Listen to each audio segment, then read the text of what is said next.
அனைத்து மக்களுக்கும் அல்லாஹ் இவர்களை நபியாக அனுப்பியிருக்கிறார். மற்ற நபிமார்களெல்லாம் ஒரு குறிப்பிட்ட தேசத்திற்கு, ஒரு குறிப்பிட்ட மொழி பேசக்கூடிய மக்களுக்கு, ஒரு குறிப்பிட்ட பகுதி மக்களுக்கு தான் நபியாக அனுப்பப்பட்டார்கள்.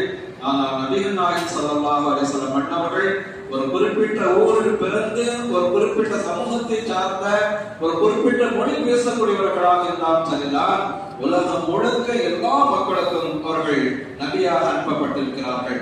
அல்லாஹ் குர்ஆனிலே இதே கருத்து இன்னொரு இடத்துல இவ்வாறு குறிப்பிடுகின்றார். வமா அர்ஸல்னாக இல்லா காஃபத்தன் லின்னாஸி பஷீரா வ நதீரா என்று அல்லாஹ் குறிப்பிடுகின்றார். நபியே, நாம் உம்மை எல்லா மக்களுக்கும் பொதுவான ஒரு நபியாக தவிர நாம் உம்மை அனுப்பவில்லை என்று அல்லாஹ் குறிப்பிடுகின்றார். அல்லாஹ் எப்படி அனுப்பியிருக்கிறார்?